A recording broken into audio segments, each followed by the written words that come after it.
Dalaşmayın. Salam dostlar, vloguma xoş gəldiniz. Bugün sizlərlə bir yerdə hamilə pişiyim üçün xüsusi təbii yemək hazırladım. İstədim onu da sizlə paylaşım. Hamilə olduğu üçün onun yeməyinə daha diqqətli yanaşıram. Yemək təbii kənd çolpasının ayaqları idi, kənd yumurtası idi. Bir də onun üçün aldığım yaş mama idi. Mən kənd çolpasının həmişə ayaqlarını yığıb saxlayıram. Sonra onu möhkəm-möhkəm qaynadıb pişiklərimə hər birinə verirəm. Amma bugün istədim ki, balış bizdə əvvəlcə olmadığı üçün balışa da belə bir yemək hazırlayım.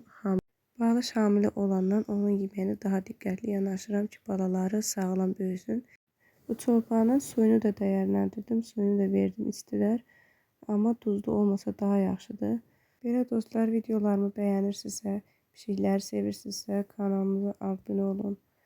Videolarımızı bəyənin, şərhlərdə fikirlərinizi yazın. İstəyiniz bizim üçün çox vacibdir. Videoların davamını görmək istəyirsinizsə, balışın balalarını maraqlı gəlirsə, görmək istəyirsinizsə, doğulduğu bir gündən böyüyənə qədər çəkib paylaşacağım əlimdən gəldiyi qədər. Mən də yeniyəm, ola bilər ki, danışığım, bəlkə səsim axıcı olmaya bilər, sıxıcı ola bilər. Siz də onu görməzdən gəlin. İndi gedirik görək balış pişirdiyimiz yeməyi bəyənirmi? Burada da qızımla bərabər tutduq. Balışın qarnını siz də gördünüz. Artıq doğuma çox az qalıb.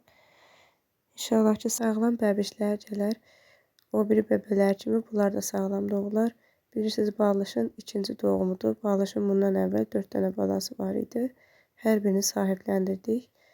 İstəyən, baxmaq istəyən əvvəlki vloglarıma baxıb izləyə bilərsiniz.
O biri pişiklərimi də yedizdirməyə.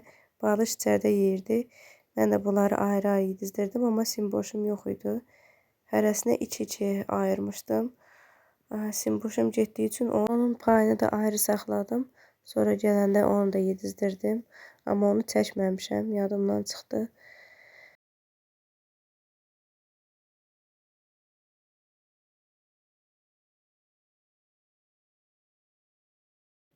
Burada da qocalmış, şipşirin, dişləri tökülmüş qoca bir mikimiz var. Bilirsiniz, miki pişiklərimizin ən qocasıdır. 8 yaşı var, amma ki, çox möhkəm, güclü pişikdir. Əsas da elə onun üçün daha çox qaynatmışam ki, onun dişləri yarı qırıq, yarı tökülmüşdü. Ona görə əlimlə də belə əzdim ki, rahat-rahat yesin. Amma o dərin kralıdır. Demək olar ki, heç bir yeməyi seçmir. Nə veririk, onu da yeyir. Ən çox da ev yeməkləri xoşlayır. Balacalıqdan ev yeməyi xoşlayır. Quru yeməkləri də xoşlayır, amma ev yeməyinə daha çox üstünlük verir. Çalışdığım qədər onu da ayrı yedizdirməyə çalışıram. Çünki o pişiklərimizin ən qocasıdır. Ən çox baxma onun ehtiyacı var. Belə dostlar, videomuzun sonuna gəldik. İnşallah bəyənərsiniz vlogumu.